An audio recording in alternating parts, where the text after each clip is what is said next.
the essays. This meeting is being recorded. Okay, so the module is Culture and Society in Africa.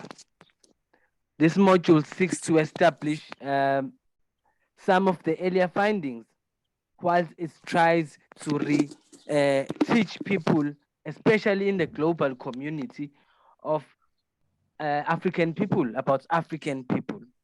It seeks to address all the colonial ideas that have affected uh, some of the findings about African people. That is the idea that African people are heterosexual, which has been criticized recently, and the idea that African culture is unitary, which is not true because African culture is diverse. It's very important for you to also note that after this module, you will be able to share some of the fundamental concepts from the ideas of culture, ideas of society, ideas of socialization, ideas of femininity, ideas of masculinity. You can name it. So what I'm here to teach is the last or are the last three sections of this module, Culture and Society in Africa. In everything you do in this module, it should circulate around the ideas of culture and society in Africa. That is understanding the cultural makeup of Africa, the cultural uh, contributions of African people, and the cultural diversity which has been disregarded in the past, which has been disregarded in the past. Okay, so continuing with my slide, I'm also going to share my slides. Yeah, I'm going to share my slides on Learn after this class. Continue. Okay.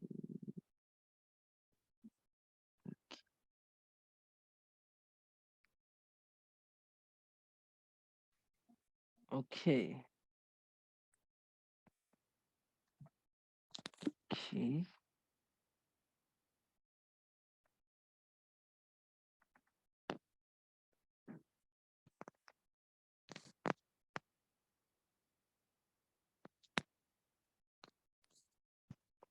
Okay, this is the perfect slide. Okay. Theme 4. This is our theme 4. We cover issues of religion and the patterns of knowledge and beliefs. Religion, patterns of knowledge and beliefs go back to the idea of culture. We want to understand culture and society in Africa. As I've mentioned before, there were many ideas about African people that some of you even grow up hearing, whether it's poverty related, that African people are too hungry, the kids are impoverished, they are malnourished, which yes, might be true at some extent, but not everyone is malnourished, not everyone is in poverty. So some of those ideas went around the issues of culture. So we want to share some of the religion and patterns of knowledge and beliefs of African people, because this module seeks to understand that aspects about the African knowledge, African culture, and the society itself. So socialization becomes an important aspect. Socialization becomes an important aspect to understand in order for you to understand the aspect of religion, because religion is part of culture and it forms patterns of knowledge. And those particular patterns of knowledge can also be socialized. When I say socialized, when you grow up at home, there are certain values that you are provided, certain things that you are told to stop doing, certain ideas that you are told to perhaps forget about, those issues that might perhaps damage your understanding or perhaps influence their own ideas, which is important if you live in a particular household, such as not coming late, going to church every day, respecting elderly people. So those aspects form the notion of socialization. They form a huge part of socialization. As for aspects of culture, culture is important. Culture is shared. Culture is learned. Culture is passed on from one generation to another. So it becomes an important aspect of religion. It becomes an important aspect of patterns of religion, because through culture, we are able to create or perhaps pass on some ideas about our community, our family, or even our surname, or even our clan. Okay, social institutions. The social institutions become an important aspect to share religion, to share patterns of knowledge and beliefs. These social institutions involve church, where you go to church. Some religious aspects are shared upon you. Some religious notions are also shared with you. As you grow up going to church, there are certain things you stop doing. There are certain things you fear doing. There are certain morals and values that you carry after going to church. So it becomes an important aspect of religion. It becomes an important aspect of patterns of knowledge and beliefs. School is also an important factor. School is also an important factor if you want to pass religious ideas, patterns of knowledge. Remember, going to school, you used to come to the assembly in the morning and sing and pray. Growing up doing the same thing creates a particular pattern in your way of doing things, which is culture, because culture shapes how you do things. It determines how you do things, how you decide upon doing certain things, and your limitation into doing particular things.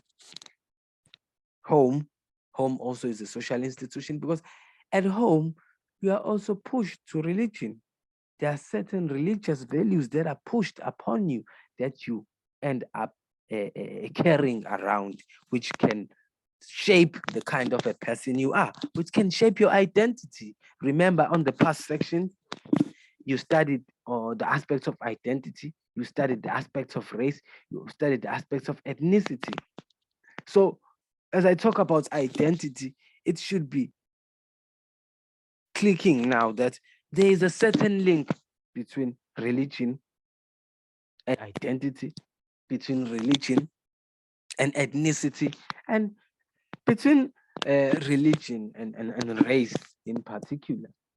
For example, race and religion come in a form of missionary. If some of you remember the story and the history behind the early settlers, they pushed more missionary-based ideas which were enforced upon the locals, moving along the scope of religion, which people started to grasp gradually. That's how most of the religions were introduced. Christianity is a good example. It was gradually introduced by missionary, which then gives us an idea the relationship between race and religion also exists, because religion becomes an umbrella. It becomes the binding force. It shapes how we do things, how we decide on things, as I've mentioned before, and how we determine our lives and live our lives in particular. Okay. Now, it's important to understand the context of religion, because religion is an important factor if you talk about culture. Remember, the module is culture and society in Africa. So every society has a particular religion. Every society is a particular religion. And at the same time, every religion falls under culture, because culture is shared, culture is learned, and culture is also perhaps obtained, because people can change how they live, they can change how they do things, which is part of culture. A huge example of culture is the Industrial Revolution, which was a huge cultural change from simple subsistence farming to a more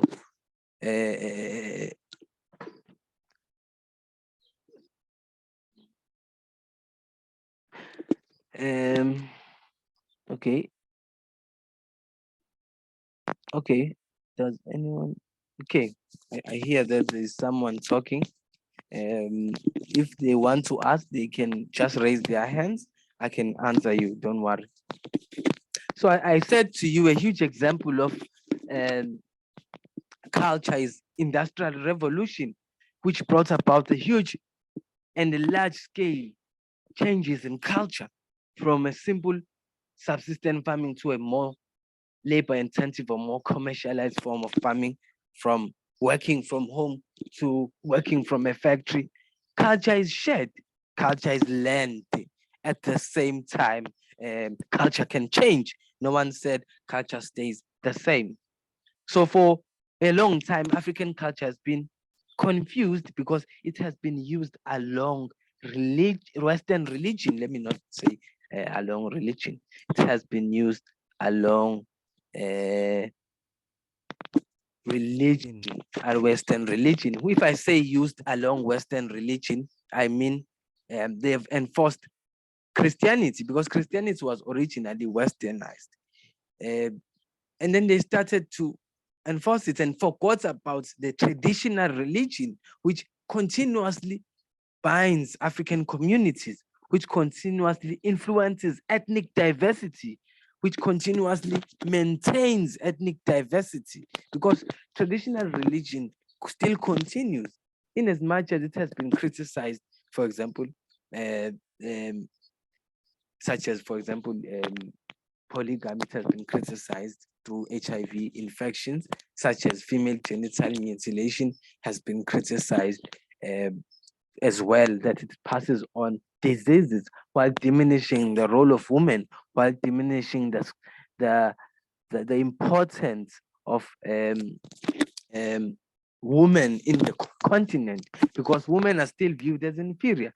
In as much as we are moving towards balancing and reaching a particular equilibrium as South African or as a continent in Africa, women are still misunderstood through culture, because African culture has been understood to be a very stratified aspect. If I say stratified, I mean layered.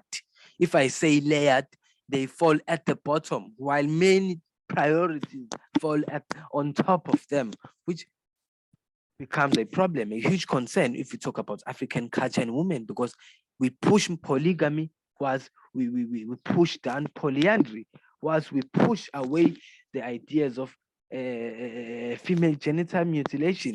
We complain about the cultural extension, which those cultures still diminish the role of women, still degrade women.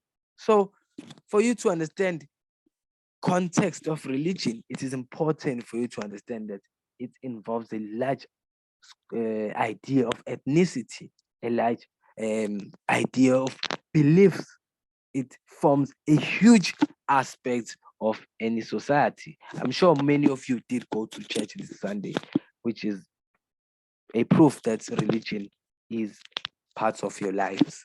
Okay, many ethnic conflicts have a strong religious dimension, and religion appears as a powerful force for mobilization and solidarity and violence. Ethnic conflicts. If we talk about ethnic conflicts, let's think about Iraq, let's think about Afghanistan, let's think about many Islamic states where religion shows or is demonstrated as a very serious element, because religion is a sensitive topic, and even Christians themselves, they do still argue about the Bibles among themselves. They still do argue about certain ideas that are from the Bible. So it becomes a very strong dimensioned aspect. It forms part of ethnicity. It can also form ethnic conflict, because religion can be traditional. If we think about the mobilization, ethnic mobilization, we can think about looting in here in KZN last year, where it was described as ethnic mobilization, where people believed in what they believed in, and then they did a particular action, they undertook a particular action, which showed their strong belief on what they are believing in, which is not always something that can be positive. Sometimes it can cause a lot of death. It can cause a lot of panic and so on. Yes, Ola? So I have a question here. Yes. So basically, when like a group of people believe in one thing, despite that it's anything, so it's referred to as religion. Yes, if you believe in something, religion forms part of values, it forms part of norms, it forms part of your decision making. So it shapes a particular person in you because it involves cultural beliefs, it involves worldviews, it involves particular text in some instances.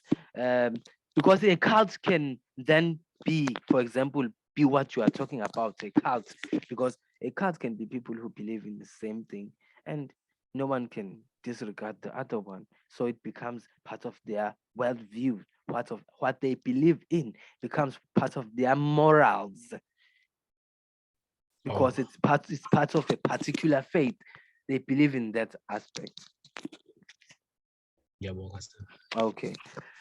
So religion can also be spiritual, can share a particular spiritual meaning. It can encompass a range of practices, rituals, prayers, meditation, holy places, symbols, trances. Sometimes can be feast where you eat. People can say, oh, we are eating.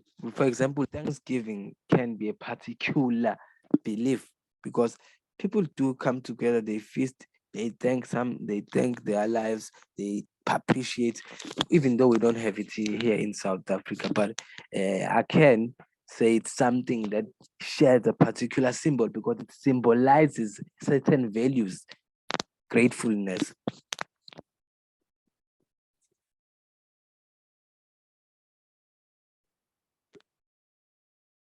Okay, significant relation. I said to you, there's a relationship between race and religion, which I've made example of colonial ideas, missionaries who came here, who then started to teach communities of a particular religion, which they took very well, and people started to take that particular religion. Okay. Relationship between religion and ethnicity. There's a relationship between religion and ethnicity. Religion and ethnicity are deeply connected. They are connected because ethnicity or ethnic groups, they believe in something, they have particular cultures, they have particular ways of doing things. So religion forms a huge part of their lives because it shapes their cultural values, their cultural beliefs, such as building a church, a temple, a mosque, and sometimes immigrants can establish ethnic identity in community and settle in a new place by rebuilding their churches, rebuilding their mosque. Okay, let me mute this person.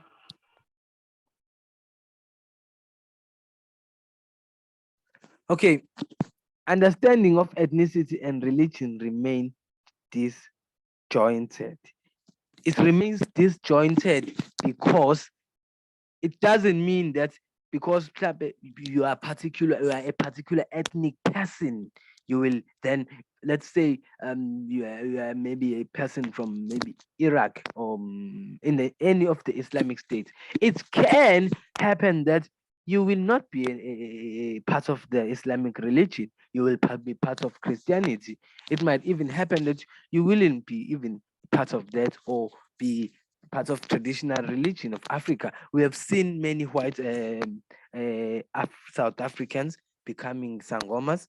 So it then shares that question to understanding ethnicity and religion, that it's disjointed because we cannot say just because you are a Nguni or Msuthu or Mswati, then you will then be entitled to those particular religion.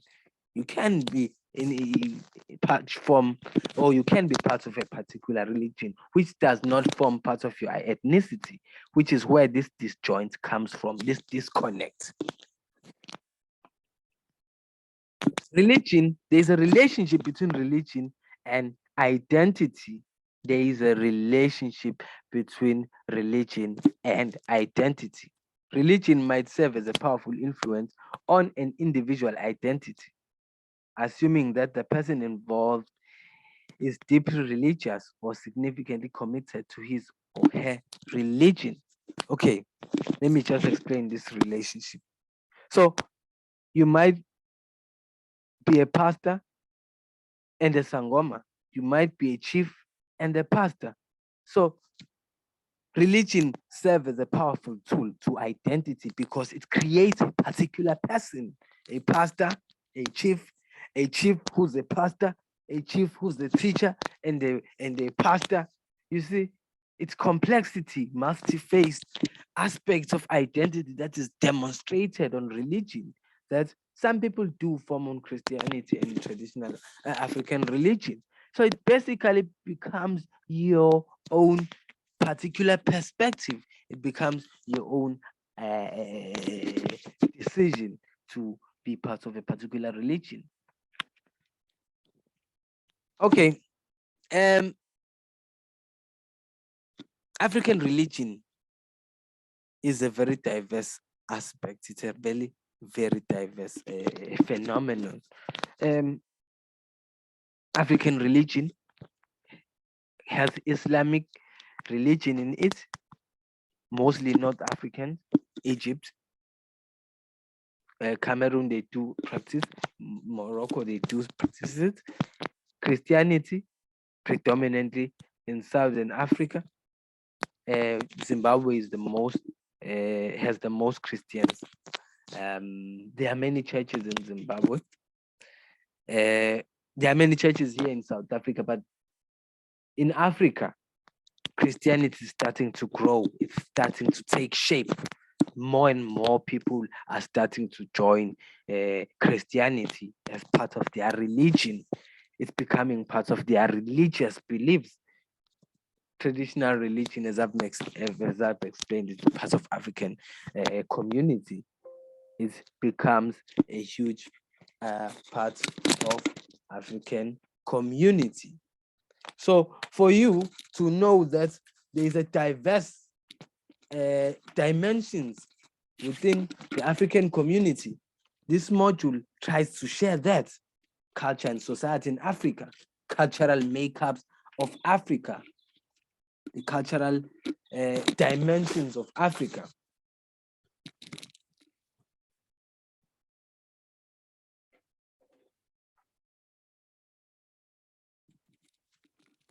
Okay.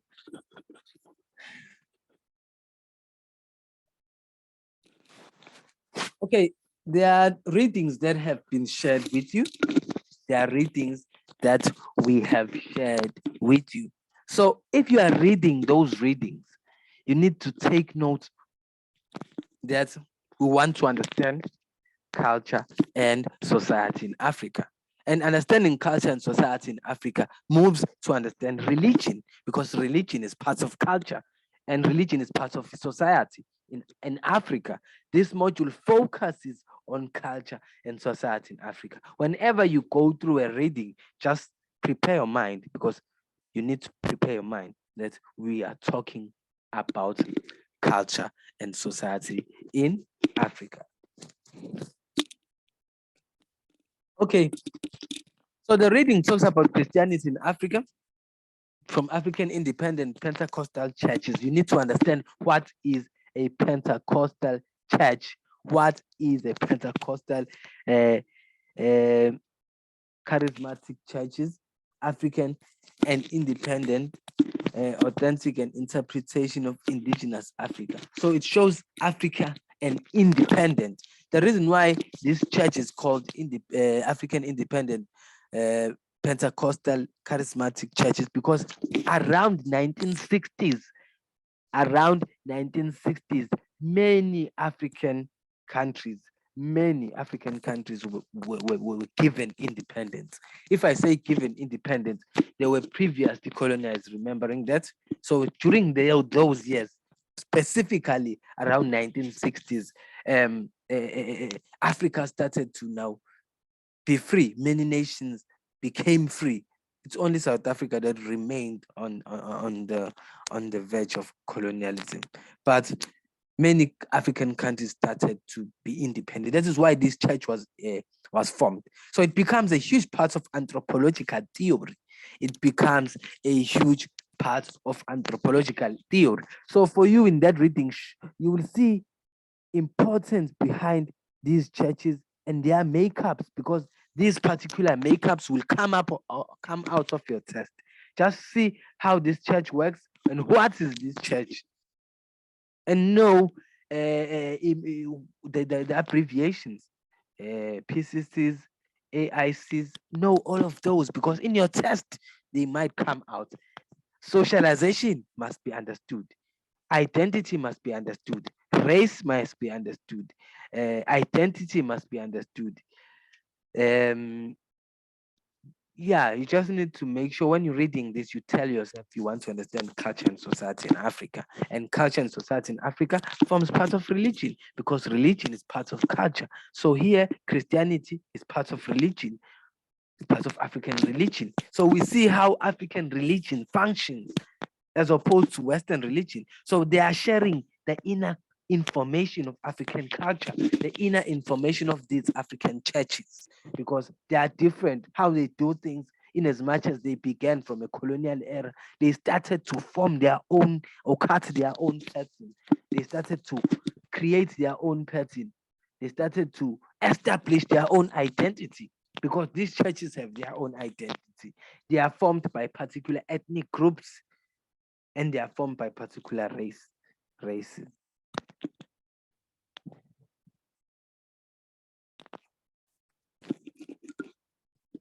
Okay. So okay, can you hear me now? Okay. So I said to you, when reading this, just ask culture and society in Africa, because culture is part of religion and religion is part of society in Africa.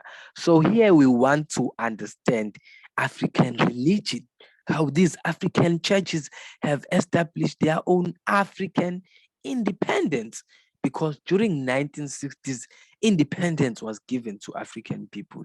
In as much as there was a twist in that, which we're still going to talk about that, but the churches themselves started to create their own identities, their own functional systems, their own ways of doing things. So this particular structural functional theory was used by anthropologists to understand these churches. For example, this structural functionalist theory talks about everything happening for a particular reason and everything having a particular purpose. In this instance, it's religion having a particular purpose. It's religion that shapes African ideas. So when reading this reading by Mayer 2004, just take note of Christianity in Africa, take note of these churches, take note of how they function, take note of how they have created their own African, what can I call this? African identity. Yes, let me just call it that way. Their own African identity as Christians, as African Christians.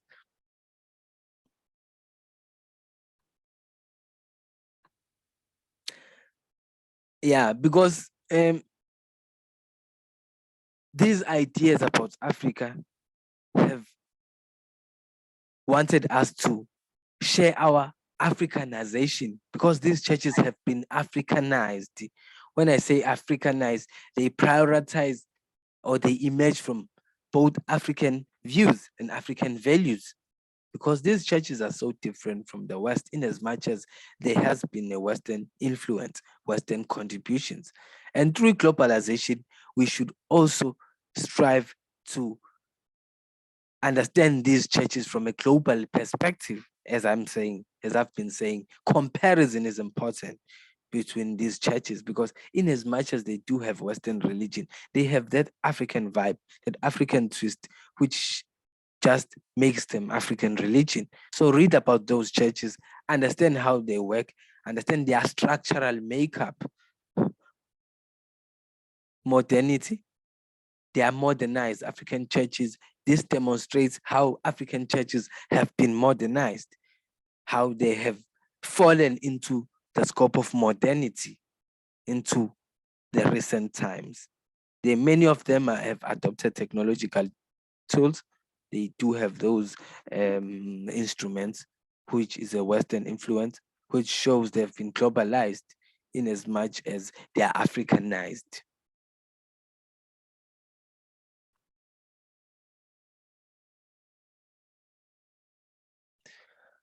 Okay, reading one. Relationship between politics and religion is shared.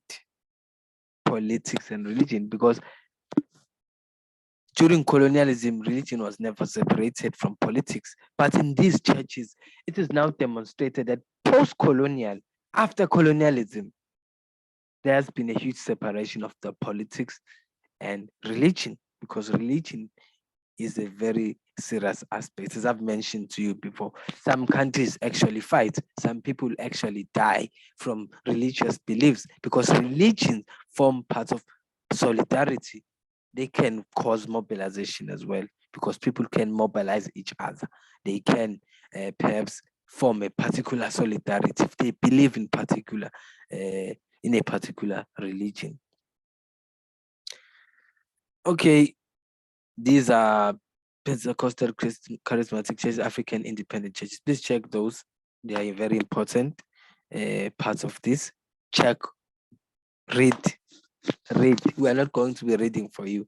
I'm just telling you what is consisted in those readings. This one is about witchcraft. It shows characteristics of in the Azande people. It also shows the laws, morals, and beliefs of people. It shows culture and society in Africa, how this culture shapes laws, how this culture is shaped along morals, how the same culture shapes beliefs, which is a particular characteristics of these Azande people, of these particular Azande. These Azande people are an ethnic group. Remember, ethnicity, race, and identity. Every time you read, you must tell yourself culture and society in Africa. How does this affect identity? How does this affect ethnicity? How does this influences ethnicity, identity, and race? So witchcraft is a huge cultural belief or religious beliefs in this community. And there are certain characteristics that are shared in this reading about this community. And these same characteristics shape laws, they shape morals, and they impact a particular belief system, reflecting African traditional religion. As I've mentioned that we have three major religions in Africa: Christianity, Islamic, and traditional religion. So in this particular Azande ethnic group, there's a reflection of African traditional religion, which comes in the form of beliefs in the witchcraft and other particular beliefs that characterize this community. So next time, because our class is over now, I will be revising before I continue with my second session. I will just go back to this session. I've also recorded this class as well. I will share the link. I have a page, so everyone will look at my YouTube page where you will see this work. I will also share these slides on Learn 2022, where I will attach these slides.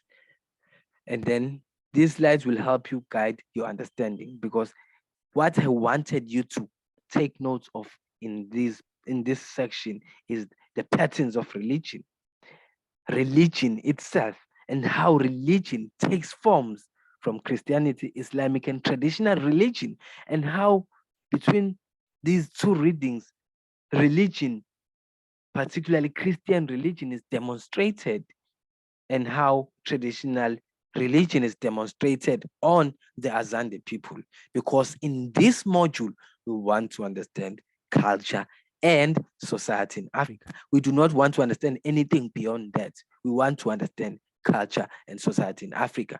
And culture is diverse. Culture is learned, culture is shared, and culture takes form of a religion. And this religion takes a huge or forms a huge element of a society or African community. Does anyone have a question? Does anyone have a question?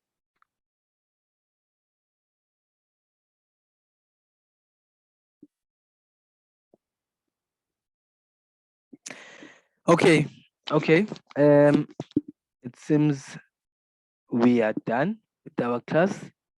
So what I can tell you is I will see you next week, Monday. The essay, please remember the essay wants social categorization, and social categorization has been studied before. Dr. Moyan has taught you about it. Identity, race, and ethnicity, they form parts of social categorization, and you need to make sure you have the ability to use these readings. You can use these readings. You can even ask your tutors the structure as well. They will also be starting the tutorials this week. The essay is due 16 September, 16 of September, 16 September. Okay, it seems we are done. 16 September is the due date. And if you have any questions regarding this class, you can inform me through your email. Yeah, okay. On Sadile.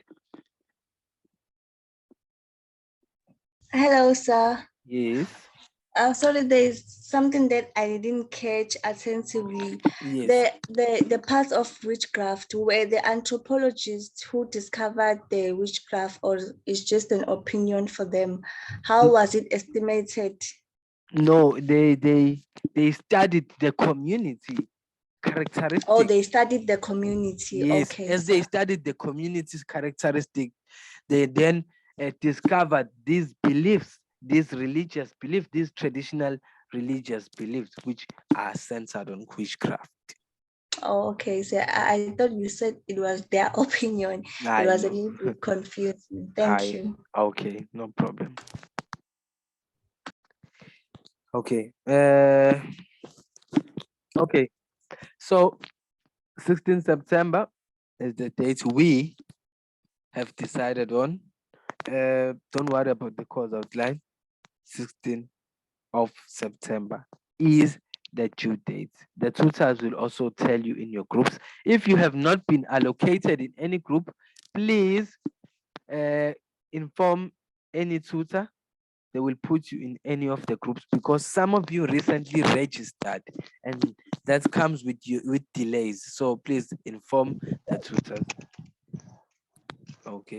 Okay, bye. Bye, sir. Bye, sir. Bye, sir. Bye.